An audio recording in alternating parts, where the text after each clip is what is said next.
Here's your host, Brian Fisher.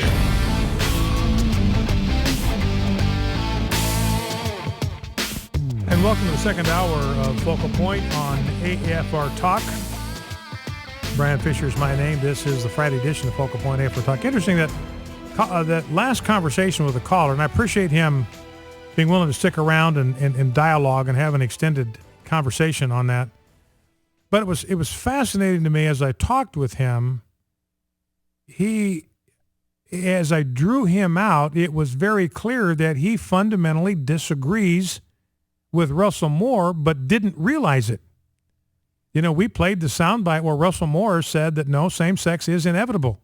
There's not a thing we can do to stop it. Inevitable was his words. I wasn't putting words in his mouth. I wasn't paraphrasing him. I wasn't even quoting him. I was letting him speak for himself. It's inevitable. And my caller said, no, I don't think it's inevitable. I mean, it's made progress in certain states, but no, I don't think it's inevitable. So he was disagreeing. He was defending Russell Moore when he started the conversation, but he winds up disagreeing with Russell Moore and agreeing with me. And then when I asked him, Russell Moore says, we can't hold this back.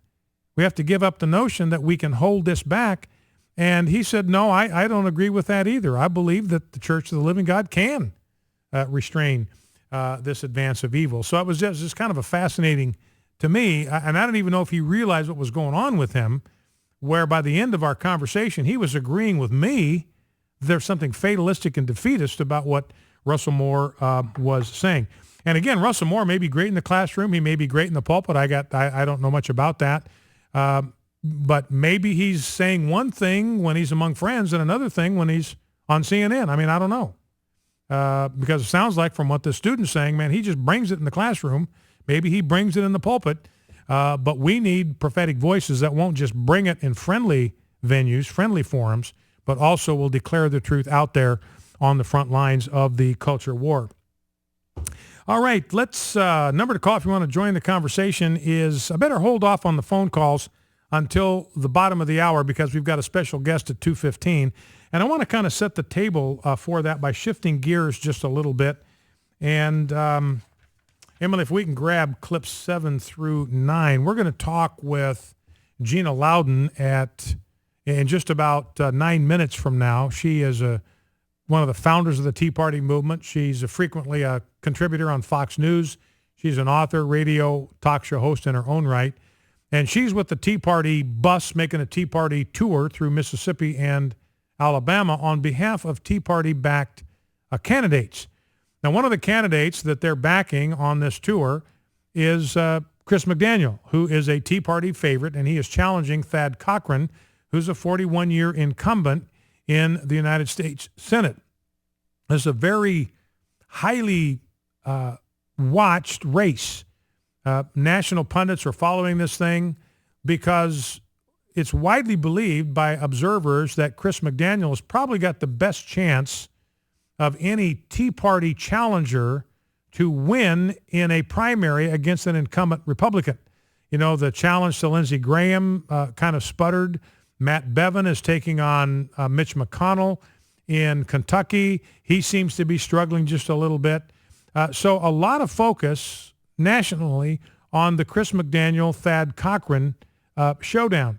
And so we'll ask Gina what kind of reception they're getting as they are on this Tea Party tour, how she sizes up this sort of upstart challenge to an incumbent. You've got a grassroots Republican like Chris McDaniel taking on an establishment Republican, a ruling class Republican like Thad Cochran. What's she sensing on the ground? We'll find that out from her. But there are two women. I've got 3 sound bites here. We may have to play one of them when we have Gina on. Clip number 7. Got 3 sound bites here from Laura Van Overschiedel. I'm not sure how she says her last name, and Cindy Wilkerson. These are 2 women that are from Mississippi. They visited Thad Cochran in his offices in March of 2012. This was the day before, or the day of, I forget which exactly. I think it was the day before, the Supreme Court was going to hear arguments about Obamacare. So this is an absolutely critical Supreme Court case. You know, and one of the charges against Thad Cochran is he seems to be a little bit out of touch with his constituents. I was not familiar with the Tea Party. He said that twice. I don't know really anything about the Tea Party. I'm kind of vaguely familiar with them. I've heard the term. I really don't know anything about them. And this is what he said just a couple of months ago, which kind of raised a lot of eyebrows in Mississippi, because if you've been paying attention, it's kind of hard to miss, the Tea Party uprising, but he claimed he really didn't know anything about it. And then here is this major Supreme Court case on the issue of Obamacare. And this is what Laura Van Overschiedel and Cindy Wilkerson said about their conversation with Thad Cochran about the Supreme Court case. Clip number 7. Let's listen. So when we went to Washington to hear the arguments before the Supreme Court on Obamacare, we decided we'd try one last-ditch effort to actually visit his office. And when we got there, we told him why we were there, and we explained that we were very much interested on the arguments before the Supreme Court. So he asked us in that situation, what arguments is before the Supreme Court today? We were astounded that the senator did not realize that the most important arguments before the Supreme Court for people since the Obama administration took office was the Obamacare arguments. And he didn't know that that was actually happening on that day and a couple of other days. Now here is clip number 8, where they talk to Senator Cochran about dealing with Obamacare.